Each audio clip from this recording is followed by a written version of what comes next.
જય સ્વામિનારાયણ વિદ્યાર્થી મિત્રો, શ્રી સ્વામિનારાયણ ગુરુકુળ રાજકોટ સંસ્થાન દ્વારા આયોજિત SGIS ઓનલાઈન લેક્ચરમાં આપનું સ્વાગત છે. આજનો આપણો લેક્ચર છે ઠાર બિંદુમાં અવનયન. તો આની પહેલાંના લેક્ચરમાં આપણે ભણ્યા હતા ઉત્કલન બિંદુનું ઉન્નયન કે ઉત્કલન બિંદુમાં થતો વધારો. તો ઉત્કલન બિંદુમાં વધારો કઈ રીતે થતો હતો કે જ્યારે આપણે એની અંદર કોઈ દ્રાવ્ય પદાર્થ ઉમેરીએ ત્યારે એના ઉત્કલન બિંદુમાં વધારો જોવા મળતો હતો, કારણ કે તેનું બાષ્પ દબાણ ઘટી જતું હતું. બરાબર, એ જ ટોપિકનો ઉપયોગ, એ જ કન્સેપ્ટનો ઉપયોગ આપણે ઠાર બિંદુના ઘટાડા માટે કરવાનો છે. તો કોઈ પણ એક શુદ્ધ દ્રાવક છે એનું ઠાર બિંદુ જે તે હોય, જેમ કે પાણી છે તો પાણીનું ઠાર બિંદુ 0 ડિગ્રી સેલ્સિયસ છે. બરાબર, 0 ડિગ્રી સેલ્સિયસ ઠાર બિંદુ ઉપર, એ તાપમાન ઉપર પાણી છે એ ઠારણ પામે છે, ઠરી અને બરફમાં ફેરવાય છે. તો આ જે 0 ડિગ્રી સેલ્સિયસ છે આની અંદર આપણે કોઈ એક દ્રાવ્ય પદાર્થને ઓગાળી દઈએ, દ્રાવ્ય પદાર્થ એની અંદર એડ કરી દઈએ, તો હવે એનું જે ઠાર બિંદુ છે એ ઠાર બિંદુમાં ઘટાડો જોવા મળશે. ઠાર બિંદુ 0 ડિગ્રીની બદલે 2 ડિગ્રી સેલ્સિયસ -2 ડિગ્રી સેલ્સિયસ થશે. તો જે ઠાર બિંદુમાં જે ઘટાડો થયો એ ઘટાડો કઈ રીતે થાય એને આપણે અત્યારે સમજશું. બરાબર છે. તો ઠાર બિંદુમાં અવનયન. ઠાર બિંદુનો પહેલાં તો ઠાર બિંદુની વ્યાખ્યા શું છે? તો ઠાર બિંદુની વ્યાખ્યા આપવી હોય તો કઈ રીતે આપી શકાય? તો ઠાર બિંદુની વ્યાખ્યા આપવા માટે મેઇન વાત છે કે જે તાપમાને, એવું તાપમાન કે જ્યારે તે પ્રવાહીનું બાષ્પ દબાણ તે ઘન અવસ્થાના બાષ્પ દબાણ જેટલું થાય. શુદ્ધ દ્રાવક હોય એનું બાષ્પ દબાણ જેટલું હોય એનું જેટલું થઈ જવું જોઈએ. જો એના જેટલું થઈ જતું હોય તો પછી એ ચાલે. બરાબર, તો આપણે એ જ રીતે જોશું. તો અત્યારે આપણે અહીંયા ટોપિક લખીએ છીએ પહેલાં ઠાર બિંદુ.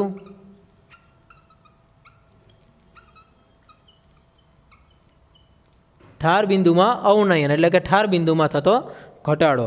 તો ઠાર બિંદુનો ઘટાડો જોઈએ, ઠાર બિંદુમાં અવનયન. આના માટે સૌથી પહેલી વાત છે ઠાર બિંદુની વ્યાખ્યા. તો ઠાર બિંદુ કોને કહેવાય? કે જ્યારે ઠાર બિંદુ છે કે જે તાપમાને પદાર્થનું તેની પ્રવાહી અવસ્થામાં બાષ્પ દબાણ છે એ ઘન અવસ્થાના બાષ્પ દબાણને બરાબર થઈ જાય. બરાબર, એવું તાપમાન કે જ્યારે, જો ઠાર બિંદુની વ્યાખ્યા આપ્યા આપણા આના મુજબ, કેમેસ્ટ્રી મુજબ હવે જોઈ છીએ. આની પહેલાં આપણે જે જોતા હોય ઠાર બિંદુની વ્યાખ્યા, તો એ વ્યાખ્યા આપતા હોય કે જે તાપમાને પ્રવાહીમાંથી ઘનમાં રૂપાંતર થાય તે તાપમાનને તેનું ઠાર બિંદુ કહેવાય. પણ હવે ઠાર બિંદુની વ્યાખ્યા અલગ છે, બાષ્પ દબાણને રિલેટેડ છે. તો એવું તાપમાન કે જ્યારે પ્રવાહી અવસ્થાનું અથવા તો પ્રવાહી કલાનું બાષ્પ દબાણ તેની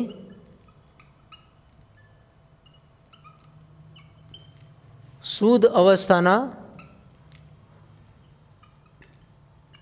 ઘન પદાર્થના બાષ્પ દબાણ જેટલું થાય. એવું તાપમાન કે જ્યારે પ્રવાહી કલાનું બાષ્પ દબાણ તેની શુદ્ધ અવસ્થામાં જે ઘન પદાર્થ રહેલો છે તેના બાષ્પ દબાણ જેટલું થાય. એટલે કે શુદ્ધ જે પ્રવાહી છે એનું બાષ્પ દબાણ ઘનના બાષ્પ દબાણ જેટલું થવું જોઈએ. તો આ બંને બે ભેગા થઈ જાય એવું તાપમાન, જે તાપમાને આ બે સરખા થાય એ તાપમાનને એનું ઠાર બિંદુ કહે છે. બરાબર, તો ઠાર બિંદુની વ્યાખ્યા ખબર પડી. આના માટેનો જો આલેખ આપણે વિચારીએ કે આનો આલેખ કઈ રીતે દોરવાનો હોય છે.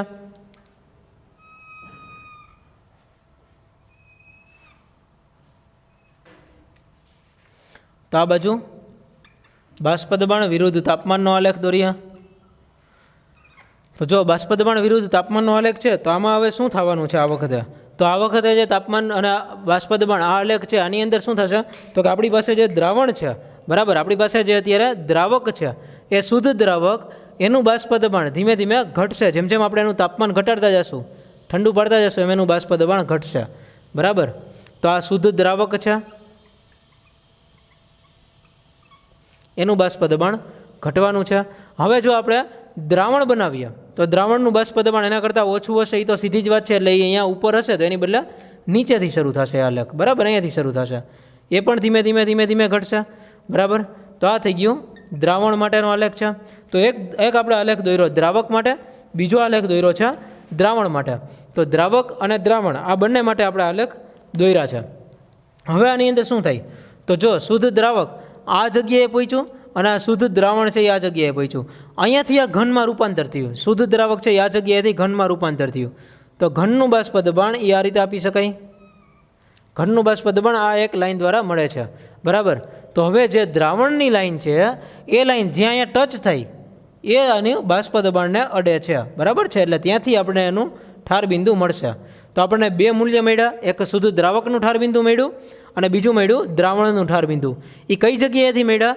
તો કે જ્યારે એ ઘન અવસ્થાના બાષ્પ દબાણનો આલેખ છે એ આલેખને જે જગ્યાએ છેદે, બરાબર છે, દ્રાવણની જે લાઈન છે એ ઘન અવસ્થાના બાષ્પ દબાણના આલેખને જ્યારે છેદે ત્યારે અહીંયા આપણને ઠાર બિંદુ મળે.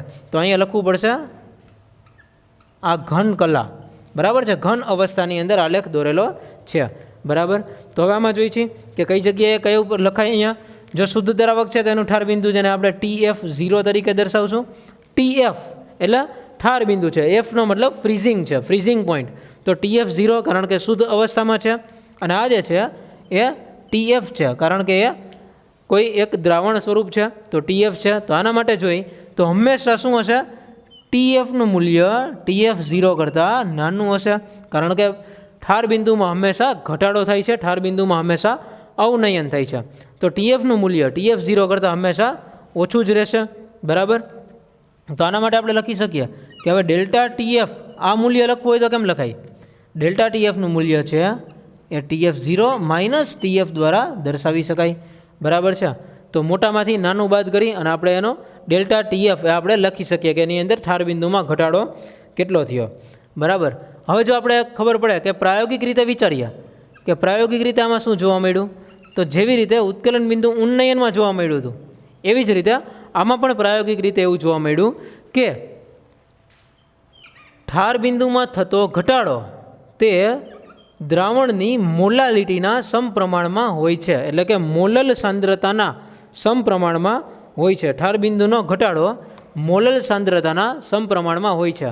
તો અહીંયાથી આપણે સપ્રમાણતાની નિશાની કાઢી નાખી તો ડેલ્ટા TF બરાબર બનશે KF ઇન્ટુ M, જ્યાં KF છે એને લખાય છે મોલલ અવનયન અચળાંક. મોલલ અવનયન અચળાંક એનો મતલબ એવો થાય કે જ્યારે એક મોલલ દ્રાવણ હોય, દ્રાવણની સાંદ્રતા 1 મોલલ હોય, એવા સમયે ઠાર બિંદુમાં જેટલો ઘટાડો થાય એ ઘટાડો છે એ KF દેખાડે છે, બરાબર છે. તો KF એટલે મોલલ અવનયન અચળાંક છે, જ્યાં M એટલે મોલાલિટી છે, દ્રાવણની મોલાલિટી, અને ડેલ્ટા TF એટલે ઠાર બિંદુમાં થતો ઘટાડો છે.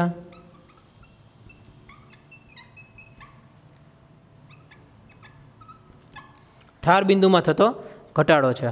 તો ડેલ્ટા TF, KF અને M આ આપણને ખબર પડી ગઈ. આને આપણે સમીકરણ નંબર F1 કહી દઈએ. ડેલ્ટા TF બરાબર KF ઇન્ટુ M.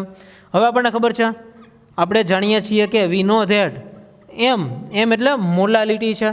મોલાલિટીનું સૂત્ર લખીએ તો W2 ગુણ્યા 1000 છેદમાં M2 ગુણ્યા W1. તો આ સમીકરણ નંબર 2 આપી દઈ. હવે સમીકરણ 2ની કિંમત સમીકરણ 1માં મૂકતા, તો સમીકરણ 2ની કિંમત સમીકરણ 1માં મૂકીએ તો હવે શું બનશે આપણું સૂત્ર? તો અહીંયાથી આખું સૂત્ર બનશે ડેલ્ટા TF બરાબર KF ગુણ્યા મોલાલિટીની જગ્યાએ અહીંયા લખવાનું છે W2 ગુણ્યા 1000 છેદમાં M2 ગુણ્યા W1. આની અંદરથી આપણે KFને કરતાં બનાવીએ તો KFને કરતાં બનાવવો હોય તો સૂત્ર બનશે ડેલ્ટા TF ગુણ્યા M2 ગુણ્યા W1 છેદમાં W2 ગુણ્યા 1000. અને જો M2ને કરતાં બનાવીએ તો M2ને કરતાં બનાવવાથી બનશે આખું સૂત્ર KF ગુણ્યા W2 ગુણ્યા 1000 છેદમાં ડેલ્ટા TF ગુણ્યા W1. તો આપણે આ સૂત્રનો ઉપયોગ કરી અને અણુભાર શોધી શકીએ, અજ્ઞાત પદાર્થ હોય એનો અણુભાર શોધી શકીએ, KFની કિંમત શોધી શકીએ, ઠાર બિંદુમાં થતો ઘટાડો પણ શોધી શકીએ. તો આની અંદર કયા કયા પેરામીટર્સ છે એ લખી લઈએ એકવાર કે W2 એટલે છે દ્રાવ્યનું વજન, W1 છે એટલે છે એ છે દ્રાવકનું વજન અથવા દ્રાવકનું દળ, અને M2 છે એ છે દ્રાવ્યનો અણુભાર, બરાબર. તો આની અંદર આ તો આપણને ખ્યાલ હતો W2, W1, M2 શું છે એ બધું. તો આ રીતે આપણે M2 એટલે કે અજ્ઞાત પદાર્થ જે આપણને આપેલો છે એનો આપણે અણુભાર પણ શોધી શકીએ. તો આ સૂત્ર દ્વારા અજ્ઞાત પદાર્થનો અણુભાર શોધી શકાય છે. આ જ રીતે જોઈ તો અજ્ઞાત પદાર્થનું આણવીય દળ શોધ્યું કે પછી KF શોધી લીધો, ડેલ્ટા TF શોધી લીધું. આ રીતે આપણે ગણતરી કરી શકીએ છીએ. અને હજી એક બીજી વાતને આપણે ધ્યાનમાં રાખીએ કે જે KF છે, બરાબર છે, જે આપણો KF છે, તો એ કોના ઉપર આધાર રાખે છે? KFનું મૂલ્ય કોના ઉપર આધારિત છે? તો કે દ્રાવક ઉપર આધારિત છે, દ્રાવક પર અને તાપમાન પર.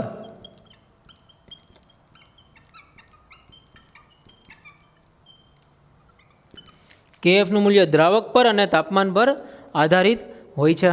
તો આ થઈ ગયું દ્રાવક અને તાપમાનની વાત. તો જે KFનું મૂલ્ય ઠાર બિંદુમાં અવનયન દર્શાવે છે, એટલે ઠાર બિંદુમાં ઘટાડો દર્શાવે છે, એના પર આધારિત છે એ લખ્યું. હવે જોઈએ કે KFનું મૂલ્ય જો શોધવું હોય તો કેવી રીતે શોધી શકાય?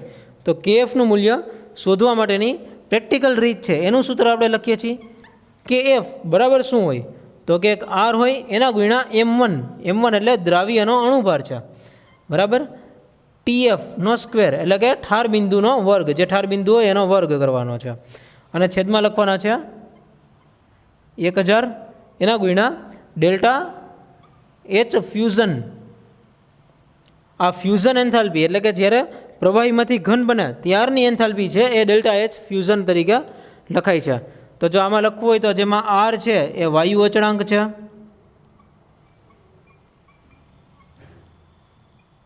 M1 એટલે કે દ્રાવકનો અણુભાર છે, TF છે દ્રાવકનું ઠાર બિંદુ છે,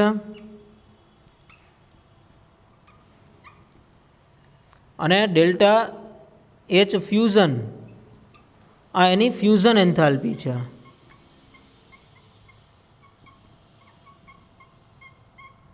આ એની ફ્યુઝન એન્થાલ્પી એટલે કે જ્યારે પ્રવાહીમાંથી ઘન બને ત્યારની એન્થાલ્પી, જેને ફ્યુઝન એન્થાલ્પી કહેવાય, જેના વિશે તમે 11મા ધોરણના 5મા ચેપ્ટરમાં ભણ્યા છો, બરાબર. ગલન એન્થાલ્પી પણ તેને કહેવાય છે. ફ્યુઝન એન્થાલ્પી ગુજરાતીમાં લખવું હોય તો એને ગલન એન્થાલ્પી પણ લખાય, બરાબર. ઘનમાંથી પ્રવાહીમાં રૂપાંતર થતું હોય કે પ્રવાહીમાંથી ઘનમાં થતું હોય એ સરખું જ હોય. તો ડેલ્ટા H ફ્યુઝન ગલન એન્થાલ્પી છે. તો આ તો ઠાર બિંદુમાં અવનયન. હવે જોઈશું ઠાર બિંદુમાં જે અવનયન થતું હોય કેવી રીતે. તો જો ઠાર બિંદુમાં અવનયન, પહેલાં તો બાષ્પ દબાણનો ઘટાડો જ વિચારવાનો છે. તો આપણે હમણાં આગલા લેક્ચરમાં જોયું હતું આની પહેલાંમાં કે જે ઉત્કલન બિંદુમાં ઉન્નયન થાય એ કઈ રીતે હોય, બરાબર છે. આની અંદર એક પ્રવાહી ભરેલું છે. આ પ્રવાહીમાં ઉપરના જે અણુઓ હશે, ઉપરની સપાટીમાં રહેલા જે અણુઓ છે એ અણુઓ બધા જ બાષ્પ અવસ્થામાં જશે, બાષ્પ કલામાં ફટાફટ એ રૂપાંતર પામશે, બરાબર છે. તો એ બાષ્પ દબાણ દર્શાવશે. તો આની અંદર આપણે જો બાષ્પ દબાણ એનું વધારે હોય, અહીંયા બાષ્પ દબાણ વધારે હોય, જેમ જેમ આપણે તાપમાન ઘટાડતા જઈએ એમ એનું બાષ્પ દબાણ ધીમે ધીમે ઘટતું જશે. એક સમય એવો આવશે કે જ્યારે એનું બાષ્પ દબાણ એ ઘન પદાર્થના બાષ્પ દબાણ જેવું થઈ જશે. આલેખને સમજાવું છું, સાથે સાથે આ સમજાવું છું, ધ્યાન રાખજો. તો શુદ્ધ દ્રાવકનું બાષ્પ દબાણ છે એ ધીમે ધીમે ઘટતું જાય છે. જેમ જેમ આપણે તાપમાન ઘટાડતા ગયા, તાપમાન ઓછું કરતા ગયા, બાષ્પ દબાણમાં ધીમે ધીમે ઘટાડો જોવા મળ્યો. બાષ્પ દબાણ એક સમયે એવું બન્યું કે જેથી ઘન અવસ્થાનું બાષ્પ દબાણ પણ એના જેટલું થઈ ગયું હતું, બરાબર છે. તો એ તાપમાનને આ તાપમાન ઉપર ઘન અવસ્થાનું બાષ્પ દબાણ અને પ્રવાહીનું બાષ્પ દબાણ બંને બાષ્પ દબાણ સમાન બની ગયા. તો બંનેના બાષ્પ દબાણ સમાન થઈ ગયા. એ તાપમાનને તેના માટે ઠાર બિંદુ કહી દીધું. ઓકે. ત્યાર પછી આપણે દ્રાવણ બનાવ્યું. હવે આની અંદર આપણે કોઈ પદાર્થ ઉમેર્યા છે, બરાબર. જેમ કે આપણે આગળ ઉમેર્યા હતા એમ ખાંડના અણુઓ આની અંદર ઉમેરી દીધા છે. 4 અણુઓ ખાંડના ઉમેર્યા. ઓકે. તો ખાંડના અણુઓ ઉમેર્યા. હવે શું થશે? દ્રાવણ બન્યું. તો પહેલી વાત તો એ કે દ્રાવણ ખાંડના અણુઓ ઉમેરવાથી દ્રાવણના બાષ્પ દબાણમાં જ ઘટાડો જોવા મળ્યો. એટલે દ્રાવણનું બાષ્પ દબાણ જ પહેલેથી ઓછું થઈ ગયું. જે અહીંયા વધારે હતું એની બદલે બાષ્પ દબાણ ઓછું થઈ ગયું. હવે એનો અંદર તાપમાન ઘટાડતા ગયા. તાપમાન ઘટાડતા ગયા તો આલેખ આમ ધીમે ધીમે નીચે આવવા માંડ્યો. એટલે કે બાષ્પ દબાણમાં ઘટાડો જોવા મળ્યો. હવે આ જે ઘન કલાનો જે આલેખ છે એ આપણે પહેલેથી દોરીને રાખ્યો હતો, બરાબર. કે આ ઘન કલાની અંદર બાષ્પ દબાણમાં આ રીતે ઘટાડો થાય તાપમાન સાથે, બરાબર. તો હવે દ્રાવણનો જે આલેખ છે એ આલેખ જ્યારે ઘન કલાના આલેખને સ્પર્શે કે ઘન કલાકના આલેખને છેદે, બરાબર છે, જે બિંદુ ઉપર દ્રાવણનો આલેખ ઘન કલાના આલેખને છેદે છે એ તાપમાનને, ત્યારે જે તાપમાન આવતું હોય એ તાપમાનને તે દ્રાવણનું ઠાર બિંદુ કહેવાય. અને હંમેશા શુદ્ધ દ્રાવક કરતાં ઓછું જ હોય, કારણ કે બાષ્પ દબાણ ઓછું હોય. બાષ્પ દબાણ ઓછું હોય. હવે આપણે એને તાપમાન જેમ જેમ ઘટાડતા જાય, બાષ્પ દબાણ જેમ જેમ ઓછું કરતા જાય, એટલે કે તાપમાન ઘટાડતા જાય એમ એવી રીતે એ આલેખ નીચેની બાજુ વધારે ને વધારે બનતો જાય. અને છેલ્લે શુદ્ધ ઘન કલાના જ્યારે એ સ્પર્શે ત્યારે તેનું ઠાર બિંદુ એ ઓરિજિનલ દ્રાવકના ઠાર બિંદુ કરતાં ઓછું જોવા મળે છે. એટલા માટે આપણે કહી શકીએ કે ડેલ્ટા ટીએફ એ છે એ TF0 અને TFને તફાવત છે. એટલે કે શુદ્ધ દ્રાવકનું ઠાર બિંદુ એમાંથી આપણે દ્રાવણનું ઠાર બિંદુ બાદ કરીએ છીએ. બરાબર. તો આ છે TF0 જે હતા એ શુદ્ધ દ્રાવકનું ઠાર બિંદુ છે.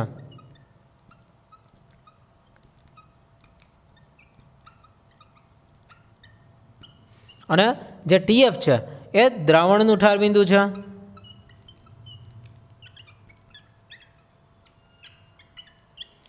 TF દ્રાવણનું ઠાર બિંદુ અને TF0 એ શુદ્ધ દ્રાવકનું ઠાર બિંદુ છે. તો આ થઈ ગયું ઠાર બિંદુમાં અવનયન. ઠાર બિંદુમાં અવનયન કરવા માટે ડેલ્ટા TF જે મોલાલિટીના સમપ્રમાણમાં હોય છે, બરાબર છે, જે ફ્રીઝિંગ પોઈન્ટ જે સૂત્ર ઉત્કલન બિંદુના ઉન્નયન માટે હતું એ જ સૂત્ર અહીંયા ઉપર વાપરવાનું છે એક ઠાર બિંદુના અવનયન માટે છે. ફક્ત ફેર એટલો જ પડશે કે KF અને KB બદલાઈ જશે અને જ્યાં F લખેલો હોય છે ત્યાં B થઈ જાય છે. બાકી સૂત્રની અંદર કોઈ ફેરફાર હોતો નથી. ફક્ત KF અને KBના મૂલ્યો જુદા જુદા હોય છે. કેવી રીતે મળતા હોય એ આપણે અહીંયા લખ્યું છે. મૂલ્ય આ રીતે આપણે શોધી શકતા હોઈએ છીએ. બરાબર. જ્યારે પણ આપણે ઠાર બિંદુ જોતા હોય ત્યારે ફ્યુઝન એટલે કે ગલન એન્થાલ્પી ધ્યાનમાં લેવાની હોય. ઉત્કલન બિંદુ જોતા હોય ત્યારે બાષ્પાયન એન્થાલ્પીના ધ્યાનમાં લેવાની હોય છે. આપણો થઈ ગયો ઠાર બિંદુમાં અવનયન માટેનો આલેખ. તો આજનો લેક્ચર અહીંયા સુધી રાખીએ. નેક્સ્ટ લેક્ચરમાં આપણે ઠાર બિંદુ અવનયન કે ઉત્કલન બિંદુ ઉન્નયનના સ્વાધ્યાય ઉદાહરણમાં જે આપેલા દાખલાઓ છે, જે કોયડાઓ છે, એના વિશે આપણે આગળ અભ્યાસ કરશું. Thank you. જય સ્વામિનારાયણ.